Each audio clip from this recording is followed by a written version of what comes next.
Estimadas amigos, estimadas amigas, estimados amigos de El Portal del Villegas, en este programa Sábado Cultural voy a hacer algo distinto a lo usual. Es decir, no voy a tratar un tema histórico, ni voy a hablar de algún personaje, ni ninguna de esas cosas, sino que va a ser un poco un programa experimental, ya podríamos llamarlo una especie de demo de lo que podría ser un programa de música que haría en paralelo a lo que hago todos los días. No sé si saldría una o dos veces a la semana. El horario da lo mismo, porque el horario en el fondo es cuando ustedes ven los programas, no cuando los hago yo.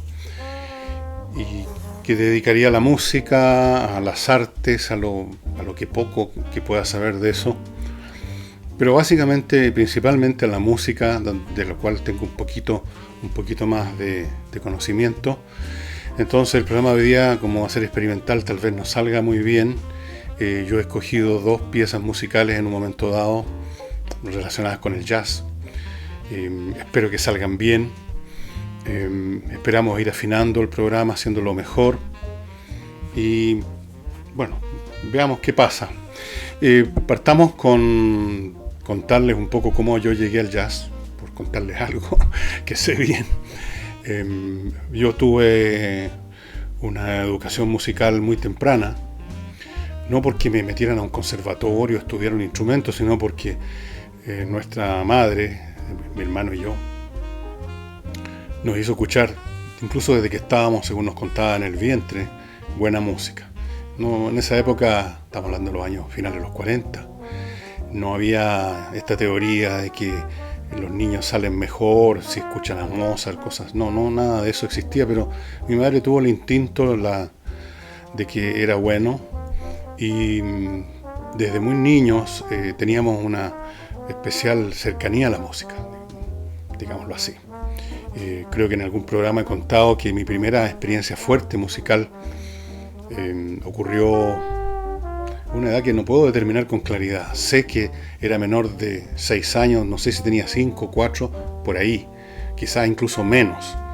Es probable bastante probable que haya tenido alrededor de 3 y medio, cuando en una oportunidad escuché una música. Yo no sabía de quién era el autor, no sabía nada de lo que es música, por así decirlo.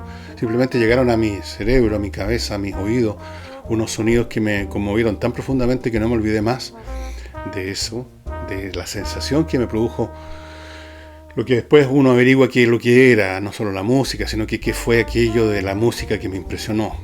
Era básicamente, como me ha pasado toda mi vida, más que la melodía, las armonías, las estructuras armónicas. Y eso fue con una pieza de Gershwin que se llama Un americano en París.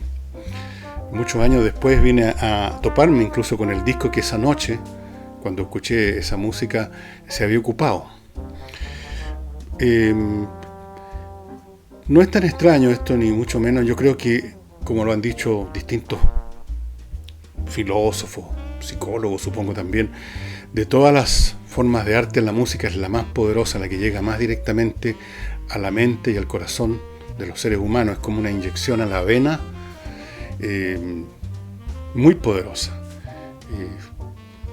La música por eso está presente desde el principio en las culturas más primitivas, aunque sean su forma más elemental, que son los ritmos, el tamboreo, los saltos, cosas como esa. Por lo tanto, no solo para mí, sino que para probablemente la gran mayoría de ustedes también la música es lo primero.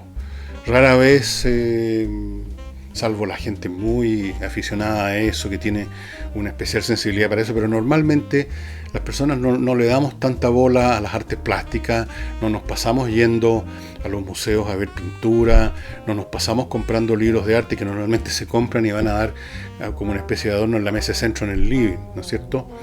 En cambio la música sí está mucho más presente. La música, incluso la mala música, lamentablemente la que más se escucha, está siempre presente. La gente está todo el día a veces escuchando música, o por lo menos con la música aprendida, que no es escuchar música, pero ahí está. No ocurre eso con la pintura. La gente no pasa, digamos, todo el día mirando reproducciones de pintura. La música es muy potente. Y en este programa que voy a hacer eventualmente, todavía lo estamos planeando, vamos a recorrer lo que yo conozco. No puedo hacer otra cosa. No soy musicólogo, no soy concertista. No voy a entrar a la música por ese lado. No pretendo, no tengo la cara ni los conocimientos para venir, entre comillas, a enseñar música. Eso no tiene mucho sentido. La idea es que ustedes me acompañen en una experiencia, y en la medida de lo posible a quienes tienen menos familiaridad con ciertos tipos de música, ayudarlos, si puedo, a que se atrevan a meterse en esos campos y abrir así una puerta que conduce a un enorme palacio repleto de delicias. La música, la buena música. Y toda persona, no necesita tener un especial talento, un especial oído. Toda persona normal está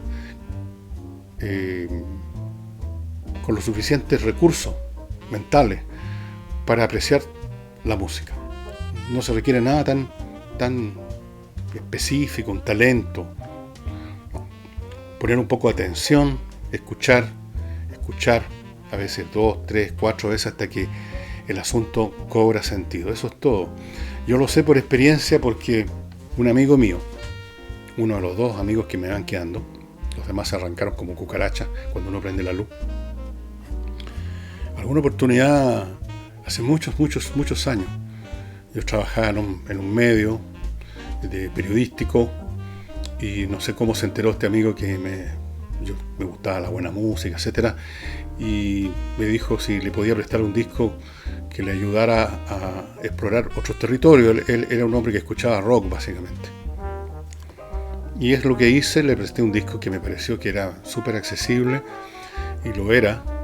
Y este amigo, con el tiempo, hasta el día de hoy, es una persona con un oído desarrollado, y yo creo que ya no escucha rock. No estoy despreciando el rock, simplemente digo que él ya no escucha rock. Y toda persona puede acceder a los tesoros de la música. Y voy a partir, o más dicho, voy a experimentar hoy día hablando un poco del jazz. El jazz es un género musical que mucha gente no conoce en absoluto, o lo confunden con algo que han visto en una película. No tienen claro de qué consiste, tienen una vaga idea de que hay mucho ritmo, que hay mucha percusión. Hay gente que lo asocia con cosas sofisticadas, gente intelectuales que se reúnen en un local nocturno a escuchar a unos tipos que por supuesto tocan con los anteojos ahumados puestos. Todas esas son leceras. El jazz es perfectamente accesible si uno pone oído, literalmente hablando. Como género, ustedes saben, el jazz es un producto histórico. Como casi todas las cosas de este mundo, no nace tal siendo jazz, sino que llega a ser jazz a partir de ciertos orígenes, tal como una persona llega a ser persona no desde el primer día, desde que nació, sino que en el proceso de crecer y desarrollarse, una persona llega a ser la persona que es. Pues su origen es un bebé, pero el bebé no es la persona todavía. El jazz tiene un origen, como tantas formas de arte, en muchas cosas que se articulan, y que en esa articulación dan lugar a aquella cosa especial y distinta que luego, con el paso del tiempo, se va haciendo más definida en su naturaleza, más compleja, más rica. El jazz parte como la confluencia de, primero, la tradición musical negra, que es distinta a la tradición musical europea, bastante distinta en muchos sentidos.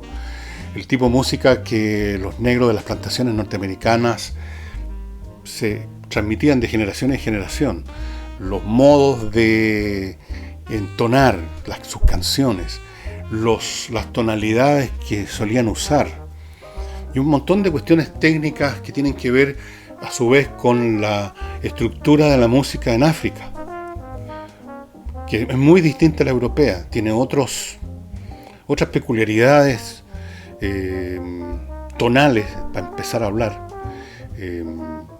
hace uso de otros modos musicales.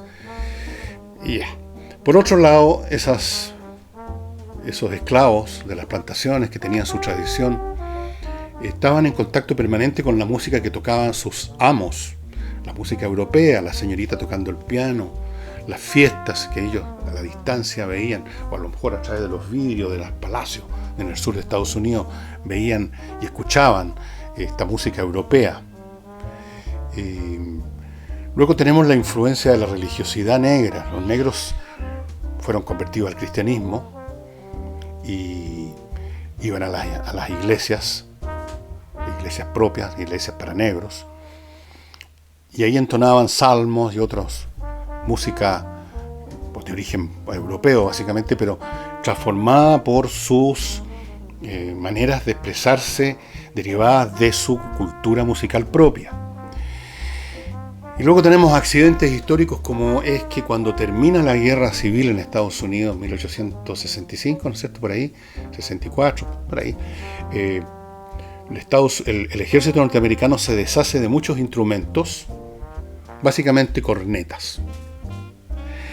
Y muchos negros que ya no eran esclavos, o algunos negros, adquieren estos instrumentos. Y así por toda clase de vericuetos, estas distintas vertientes se van topando unas con otras, se van articulando, y empieza a surgir una especie de música que todavía no es jazz, pero que ya es distinta a la música blanca, la música que se tocaba en los bares, en los saloons, en los palacios, en las salas de concierto. Una música que cuando se interpreta en piano empieza a tomar la forma que ahora se llama ragtime, pero que no es jazz, es otra manera de tocar el piano.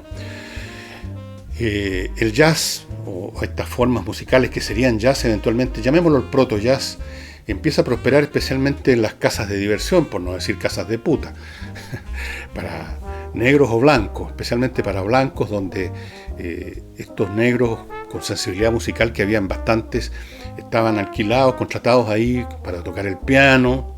Ahí nace el ragtime en las casas, en los lenocinios, y así en algún momento se inventa la palabra jazz, además para indicar esta música distinta.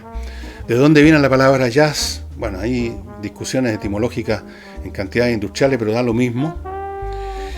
Y todavía eso no es jazz.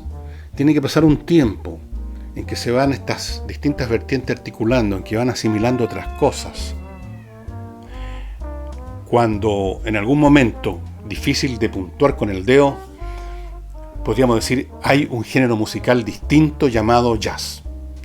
Un género musical donde entre los elementos notorios que lo hacen diferente a la música europea es el énfasis en el metro rítmico, en la acentuación rítmica, el uso predominante de instrumentos de viento, el trombón, la corneta, trompeta, el uso de instrumentos de cuerda. Ustedes ven todos instrumentos fáciles de transportar, más accesibles, el banjo, eventualmente la guitarra. Los instrumentos de percusión era cualquier cosa, una caja vacía, un cajón, podía ser un tambor también. Eventualmente entra en esta articulación el piano, que como digo se encontraba en las casas de fruta, llamémosla así para decirlo más elegante. Y en algún momento esta música se graba por primera vez, un poquito antes de la Primera Guerra Mundial. Y ya tenemos ahí un principio de una música especial y distinta llamada jazz. En esta música, repito, un elemento fundamental es el ritmo, la marcación rítmica, la predominancia, el predominio de estos instrumentos que he mencionado, no el violín, no las cuerdas, aunque después aparecerían instrumentistas de jazz tocando el violín, pero son muy escasos. Tercer elemento, el uso de recursos técnicos distintos, o que rara vez se usan en la música europea. La música europea está construida a base de las escalas diatónicas y las escalas cromáticas. Por ejemplo, la escala cromática es la que ustedes van a escuchar si escuchan el clavecín bien temperado de Johann Sebastian Bach, que es una escala de 12 semitonos. Después tenemos la escala diatónica que todos conocemos, do, re, mi, fa, sol, la, si, do. Y resulta que en esta música que tenía uno de sus vertientes en la música negra, está presente los cuartos de tono, no ya los semitonos, los cuartos de tonos que le dan otra sonoridad. Luego está la manera como fraseaban la música en los instrumentos. El piano, si lo toca Claudio Rao, una tecla o la toca un niño, va a sonar siempre igual. El sonido es producido mecánicamente en el piano. Pero los instrumentos de viento, por ejemplo, dependen muchísimo de la forma, cómo lo toca, cómo sopla el instrumentista, cómo mueve sus labios, y le saca al mismo instrumento sonidos muy distintos. De hecho, una persona que escucha jazz, que sabe algo de jazz, que ha escuchado jazz muchos años, no le bastan más de 2-3 segundos para reconocer quién está tocando un saxofón tenor. Simplemente por el sonido distinto, por el fraseo que se llama cómo construyen las frases, etc. El otro elemento importante, ya van 2, es la variación, la improvisación, que algunos consideran lo esencial del jazz. En la música normal, clásica, europea o las canciones populares, ustedes saben, la música está registrada en un pentagrama y el intérprete simplemente va leyendo esa música. Por supuesto, le pone algo de sí, le puede poner simplemente su impericia para tocarlo, o le pone un énfasis mayor a tales notas que otras, o lo toca más rápido, o lo toca más lento, pero hay un marco que es el pentagrama, lo que escribió el compositor. En el jazz no es así. Hay un tema que todos conocen, puedo decir, por ejemplo, vamos a ver, toquemos el Tea for Two, una típica canción. No me atrevo a tararearla porque tengo muy pésima voz, pero no hay una partitura que le diga, si pongamos por caso que hay un trompetista, un saxofonista, un pianista o lo que sea, no hay una partitura para cada uno de ellos, sino que cada uno de ellos conoce el tema, tiene claro más o menos su estructura armónica, dónde están los bloques armónicos. Quizás se pone de acuerdo con sus compañeros, yo parto con el tema, luego vas tú, luego el otro, y cada cual agarra el tema y lo toca como en ese momento se le inspira tocarlo. O sea, en el jazz es esencial lo que en la música clásica se llama tema con variaciones, que es un elemento de la música clásica. Todos los grandes compositores, los Beethoven, los Mozart, eran grandes improvisadores. Si ustedes escuchan, por ejemplo, las variaciones Goldberg de Bach, ¿qué es lo que es eso? Es un tema con un montón de otros temas que son variaciones del primero. O lo mismo con la ofrenda musical de Bach, es la misma cosa, un tema y todas las distintas construcciones que hizo Bach con él. Pero eran construcciones en un pentagrama. Se componían de determinada manera y hasta ahí llegaba todo. En el jazz, el intérprete que puede tener en su mente ideas de qué es lo que va a hacer, que puede haber ensayado antes de empezar a tocar, pongamos por caso en la sala de grabación o en el escenario, obviamente que ha llegado con alguna preparación, con sus compañeros, quizás se ha puesto de acuerdo en que algunos determinados compases los van a tocar al unísono para mostrar la melodía que van a usar, pero después cuando le toca a cada cual su solo, el hombre está entregado a sus recursos, a lo que ha pensado antes de entrar al escenario o a la sala de grabación, y luego lo que se le ocurre en el acto mismo de tocar la música. Y si ustedes tienen CDs de jazz, van a notar muchas veces que en estos CDs, además por una razón comercial, para sacar una nueva edición de más o menos la misma grabación, que van agregando lo que llaman los bonus track, que son la primera, la segunda, a veces la tercera intento de grabación de un tema que los músicos han interrumpido en un momento dado o que los han terminado pero que no fueron lo que salió en la grabación definitiva, en el disco.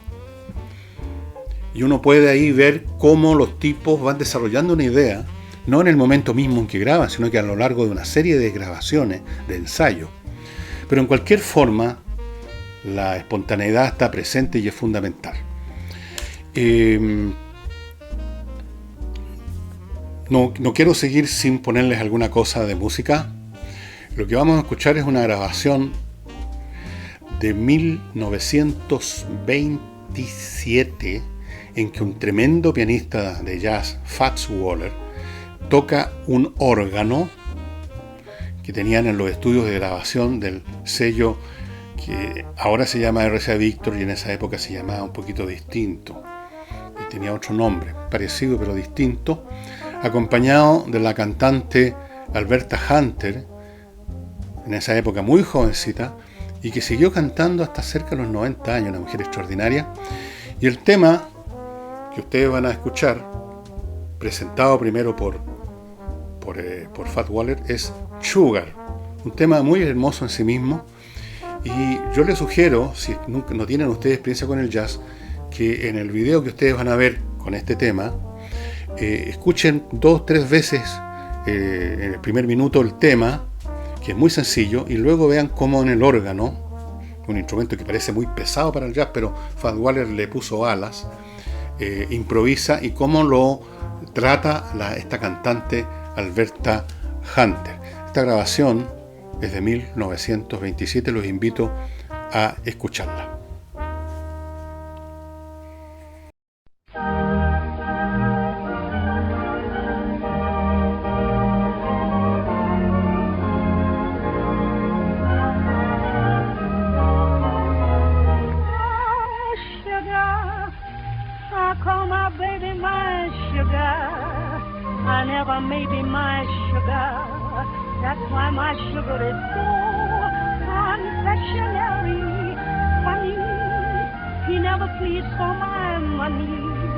But when he feeds me on honey, he gets his needs every time.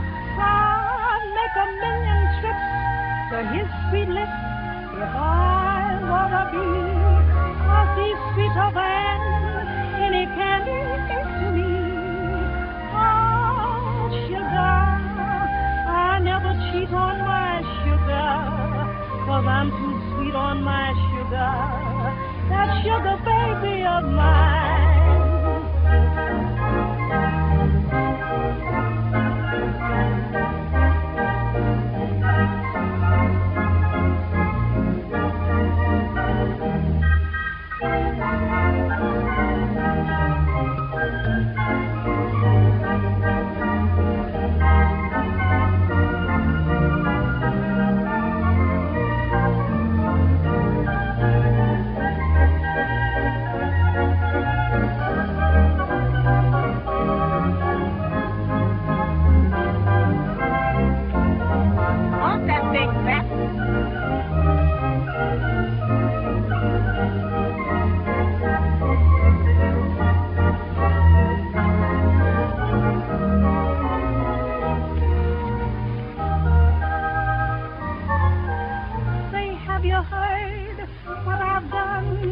Found a word, just the one, to take the place of the one I used to call my baby doll.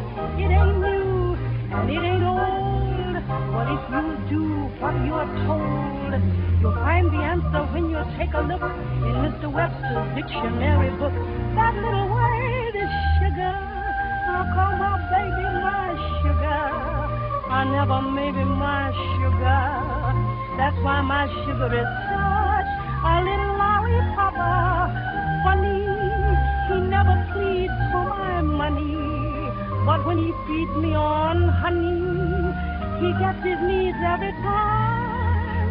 I'll make a million trips to his sweet lips if I were to be, 'cause he's sweeter than any candy to me. Sugar, sugar, I'll call my baby my sugar, sugar, I never may be my sugar, that sugar baby of mine.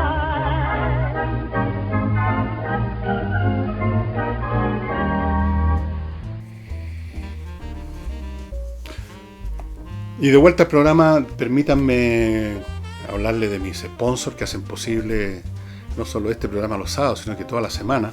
Controller, la empresa que se hace cargo de los asuntos contables, de auditoría, de pago de esto, de pago de lo demás, ya todo lo que es administración, el papeleo de una empresa chica, mediana o grande, para que usted no se tropiece más con los problemas que probablemente se tropieza todos los años, Controller fue creada por contadores, auditores con larga experiencia en empresas internacionales para entregarle ese servicio a ustedes de manera que su empresa funcione a un nivel óptimo en ese plano, que tantos dolores de cabeza produce. Aquí están los datos de Controller. Converse con ellos, cuéntenles cómo es su empresa, qué problemas tienen, y de seguro ya en esta conversación inicial, que no le cuesta a usted ni un peso, ya va a darse cuenta de todo lo que puede hacer Controller por usted. Otro de mis sponsors de sábado, que ustedes ya conocen, es, bueno, aquí les voy a mostrar otra botella, Eudora Vinos, estimados amigos, o más bien dicho, el Club Explora. Ustedes ya saben, este club está formado por unas enólogas que todos los meses seleccionan 2 vinos exquisitos.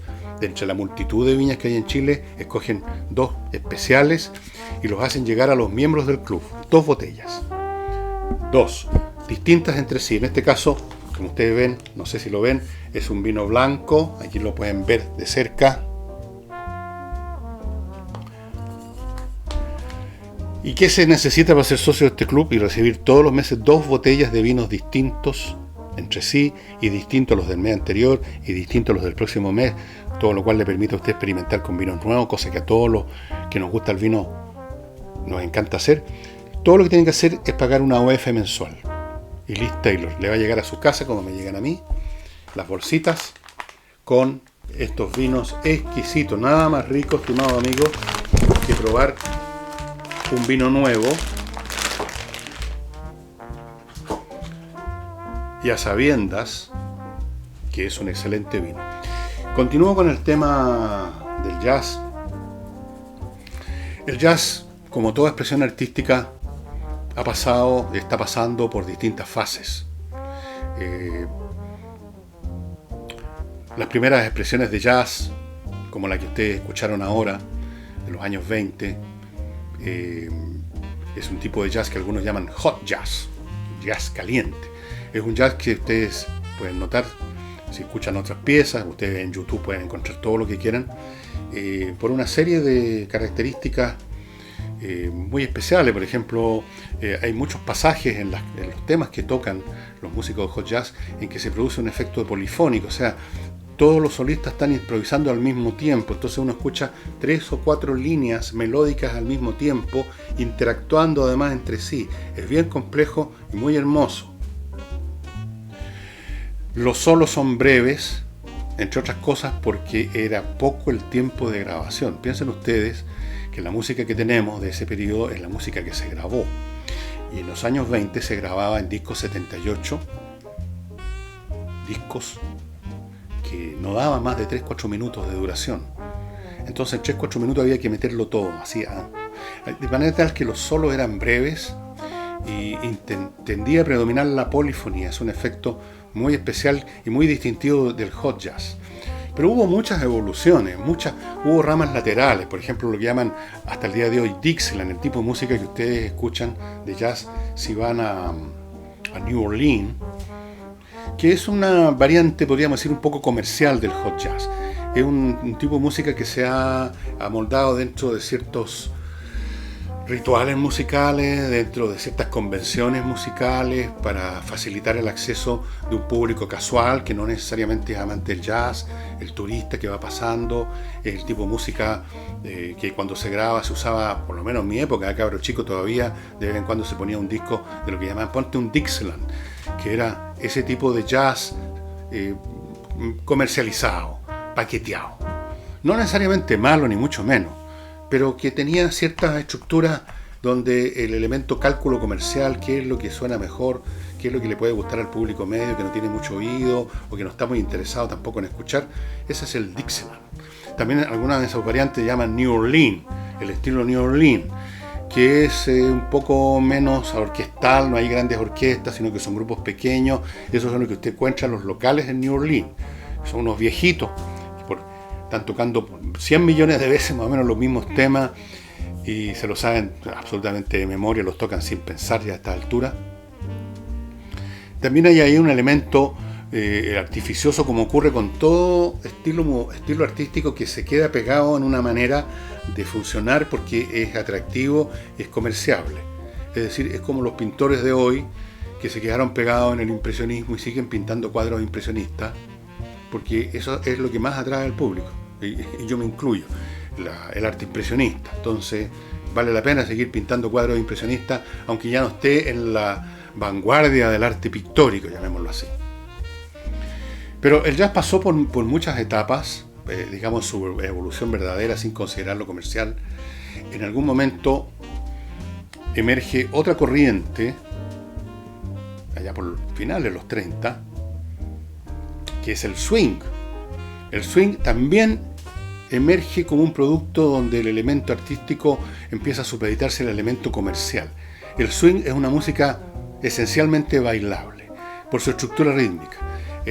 Si ustedes escuchan cualquier cosa de swing se van a dar cuenta que es una composición hecha en el compás de 4x4 y donde se acentúan tac, tac, tac, tac, tac, todas las notas igual, no hay ninguna diferencia y eso produce un pulso muy, muy fuerte.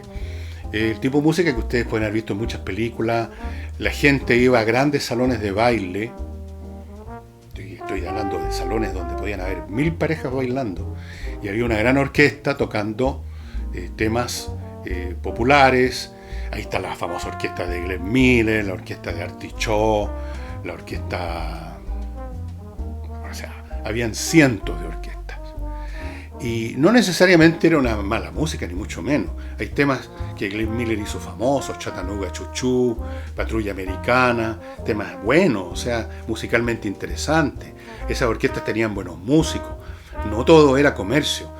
Tenían de repente uno o dos solistas que se mandaban un solo como para tirarlo a uno de espalda. Pero ya estaba también el elemento comercial porque, bueno, se estaban produciendo, por ejemplo, discos que tenían capacidades mayores para almacenar música. Había más gente con recursos para ir a los salones de baile. También estas orquestas se presentaban a veces en hoteles. La radio transmitía muchos de estos eventos musicales. Si ustedes han visto películas de Woody Allen que le gusta mucho el jazz, ustedes a cada momento van a ver a algún personaje en la película escuchando en la radio un tema de jazz. Pero un jazz que tenía elementos bailables. No se suponía que esta música tenía que ser escuchada seriamente, con los anteojos gruesos, como si uno estuviera escuchando un cuarteto de Haydn. Se suponía que también era bailable. ¿Y por qué no? Y después pasamos por otras etapas que se van haciendo más sofisticadas. Lo que pasa con todas las artes, se hacen más complejas técnicamente, empiezan a hacerse más difíciles de acceder y dejan de ser bailables. El público de masas empieza a irse a cosas más sencillas que se les empiezan a ofrecer al mismo tiempo. Y el jazz empieza a convertirse en lo que parece ser ahora una música como de lead, de grupos pequeños. Después del swing aparece, y desde luego se hicieron muchas grabaciones, digamos, en este compás 4x4 seguido, digamos, con la acentuación pareja, por conjuntos pequeños que no eran para bailar, muy buena música. Luego aparece el bebop. Pero antes de entrar a hablarles un poco del bebop, quiero que escuchen una segunda pieza que además es muy interesante porque señala un hecho que ya se acabó. En Estados Unidos, en los años 50 y 60, la televisión tenía un nivel cultural infinitamente superior al de hoy. Lo mismo que pasó con la televisión chilena. Y habían bastantes programas en la televisión norteamericana de jazz. Esto que ustedes van a ver está sacado de un programa de jazz del año 58 de la televisión norteamericana, donde hay un señor que le está preguntando a un pianista, que es Billy Taylor, acerca de un tema que van a ellos a improvisar. El tema está basado en otro tema, en una canción que tiene una determinada estructura, pero que para poder tocarla tal como era, o sea, para poder usarla directamente había que pagar derechos. Entonces, muchos músicos de color especialmente se sacaban el pillo alterando un poco y cambiándole el nombre a esa canción, pero en general era bastante reconocible porque se mantenía las estructuras armónicas, o sea, para decirlo de otra manera, sonaba como con un elemento de familiaridad con esa otra canción de la cual había salido. Entonces este músico les pregunta, este presentador de la televisión le pregunta a Billy Taylor sobre este tema que se llama Half Nelson, Y ahí ustedes van a escuchar unos segundos quizás a Billy Taylor explicando lo que va a suceder. Y ustedes van a escuchar algo realmente maravilloso. Van a escuchar primero un unísono de todos los músicos, menos Taylor prácticamente. Hay un saxofonista alto, Lee Konitz, un saxofonista tenor, Wayne March, un hombre, Don Elliott, multiinstrumentista que toca aquí un instrumento muy curioso, que es una especie de cruza entre trompeta y trombón, que se llama melófono. Van a escuchar a un estupendo guitarrista y luego Bill Taylor hace su interpretación. Van a escuchar entonces 5 variaciones del tema y luego en el unísono final se repite el tema. Yo los invito a escuchar esta maravilla en la cual ustedes pongan atención al tema inicial y vean cómo lo trata cada uno de estos músicos. Vamos a Half Nelson. Like this.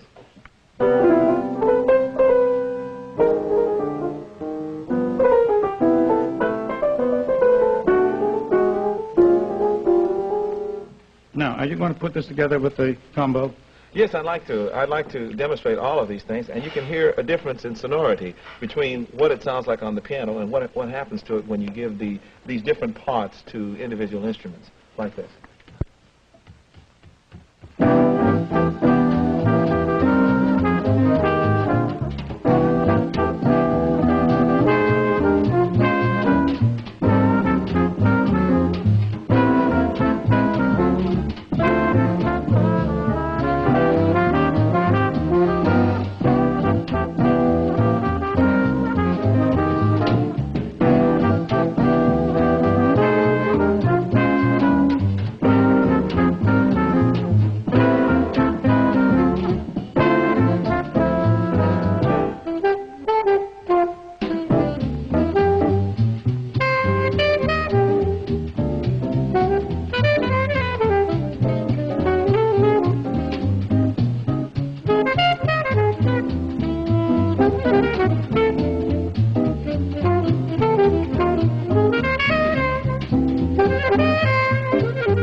Siento que he sido, por supuesto, de forma necesaria, porque este es un programa de una duración limitada, he sido muy insuficiente con este tema.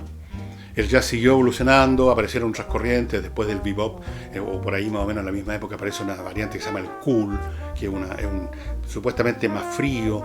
Después aparecieron otras vertientes, el free jazz, que yo ya no lo asimilo, y etcétera. Depende. Uno de repente ocurre con todos los seres humanos, en todas las artes, uno se queda con una cierta expresión o una cierta etapa de un arte.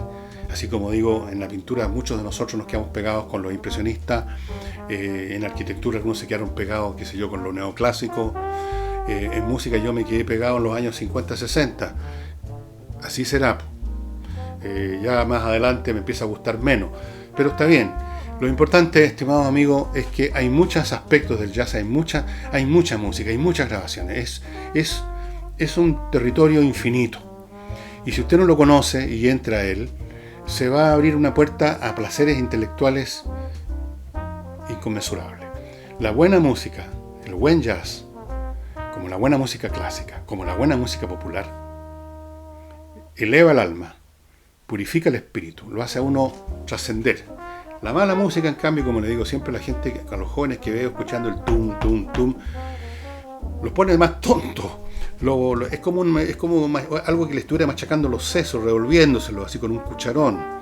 Los desperfila, los embrutece. Ojo con la mala música. Empiece a educarse si no tiene experiencia con la buena música, si le parece aburrida, así porque no la ha escuchado nunca con atención.